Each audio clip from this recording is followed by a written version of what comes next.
It's 11:41 a.m. Bradley, up and down, hunched over his oscilloscope, adjusting a small microphone in front of a wristwatch sitting on the table. Why are you constantly looking at your watch? Nothing ever happens at 10:30 in the morning. I just picked this watch up at a second-hand shop, and I'm wondering about the last person who owned it. Why? I heard that objects which were owned by others can be infused with some of their personality. Hogwash. The same thing can occur with transplants. The organs from one person might change the thought patterns of the new recipient. Maggie Hotwire looked askance. So you're looking at your watch to do what? Hope to get some kind of psychic vibration from it? Let's just say I'm curious. There are sound waves going past us all the time. Radio waves. Neutrinos passing right through us. Just think about that for a second. A single neutrino that makes its way through us like we're a pinball machine and is ricocheting off bits and pieces of us. Or does it pass right through our bits and pieces? What happens if there is this cube of neutrinos coming at us? A cube as tall and as thick as we are ourselves. Imagine such a cube of neutrinos passing through our brains simultaneously. What chance would we have? We can't detect them, but that doesn't mean they're not real. We just need the correct antenna to capture them. You think that watch is an antenna? Antenna to what? Some dead person who owned it before you? With an antenna, television reception improves under certain atmospheric conditions. That's one thing, and the other thing is one time of day may prove better than the other. So, I'm watching the oscilloscope, noting the wave pattern, and marking down the time when variations in the pattern occur. So you're telling me you think that watch of yours acts like an antenna. Okay, what time is it now? Right now it's saying 11:41. It's always 11:41. The watch stopped working at that time. Consider this. How many occasions have you heard people say, man, if this old house or car or just about anything else could talk, what a tale it would tell? Okay, you got me. People do say that, but how many of them have ever told of an object communicating some message from the far side back to them? None. That's how many. Why even bother to ask a question if you're only going to answer it yourself? Besides, why all this focus on an old watch? For all you know, that chair you're sitting on might just as easily carry on a conversation as your watch.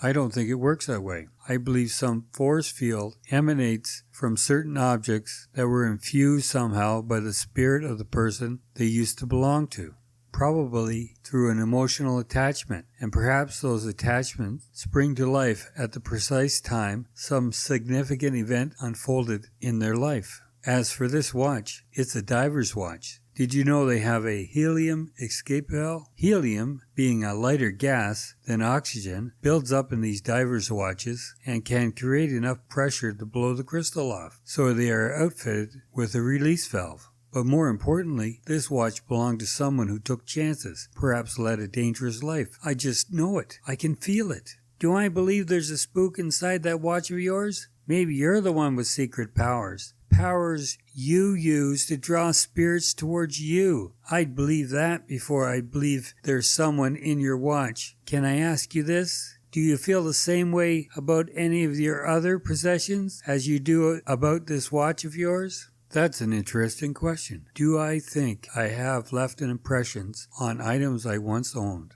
And if so, have they drained away some aspect of myself? Perhaps an old bicycle I once owned has a greater portion of my youthful enthusiasm than I now possess. Imagine if you could go back in time, sit in the first car you ever owned, experience it all over again, and then see yourself now, in this moment, and notice all the changes that have taken place since then. Isn't it possible that some of those changes could be attributed to the car having absorbed your energy away from you? I think I need another cup of coffee. You mean that by playing a game now, the same game you played when you were growing up, such a game might just perk one up because there are these useful vibrations associated with it? Like hide and seek. I will hide and you can search for me, or you can hide and I'll search for you. Tell you what, you go hide and then later you can go look for yourself. This watch stopped working at 11:41 a.m. I'm just wondering what happened at 11:41 a.m. That's all. What time do you have? It is now 10:52. Time is a conundrum. Have we created the concept of time, or is it a built-in part of nature? Einstein said it was the fourth dimension. If the first three are missing, can time exist at all? In other words, does it depend on the other three? Three dimensions create a structure: height, width, length, and you could form a cube out of them. So what exists inside the cube could be called time. Couldn't time just exist as easily outside the cube using the sides of the cube as reference points?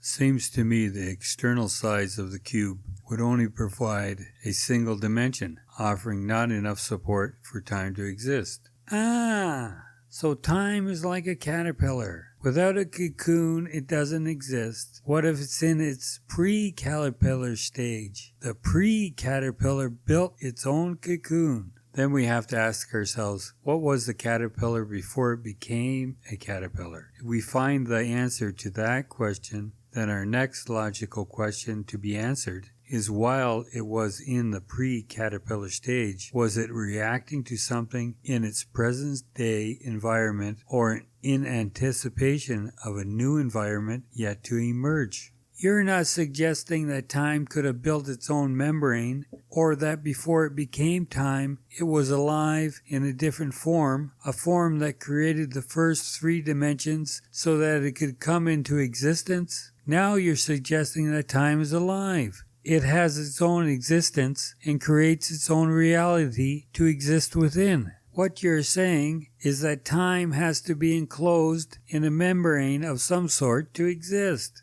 Yeah, I guess I am, which is kind of funny. I mean, what if one of the six sides of a cube collapsed? The loss of what we call a single dimension. It's viewed by most people to be the simplest dimension, but the loss of it would end time. Time would be squeezed out of the cube the same way toothpaste is squeezed out of a tube. You think space would flood in and time would be displaced, forcing time outside the cube, where, if I'm not mistaken, you said it couldn't exist. Yes, I think I see what you mean. Space would flood into the damaged cube, but time, as I see it, can only exist in an enclosed space. So it wouldn't dissipate into outer space, it would simply stop functioning. It would be rendered meaningless. Yes, like this watch, it simply would stop functioning. What time do you have now? It's 10:58. I might point out, however, that while your watch fails to keep time now, it can be reactivated once the repairs are finished. So time didn't disappear just because it's broken. Time is present, but inactive. Perhaps this is your greatest insight yet. Maybe we are getting somewhere after all. You are asking me, can a broken watch still tell time? While most wouldn't even think to ask such a question. The watch itself clearly has three dimensions. There is space inside those dimensions, so one cannot say time does not exist inside. Time itself is still viable. What is missing is a way of recording it, or, to be more precise, it lacks an entity to read it. So time doesn't exist unless some entity has the ability to record it. All our talk about time creating its own membrane for its own purposes, time as an independent agent, time as its own construct, all this falls away unless we recognize its reality. We frail humans apparently hold time hostage. What time you got now? I would say that all the time rests in my hands. The past, the present, and future. All of it exists as far as I can perceive it. Beyond that perception, there is nothing. The time is now 11:18. End of part 1.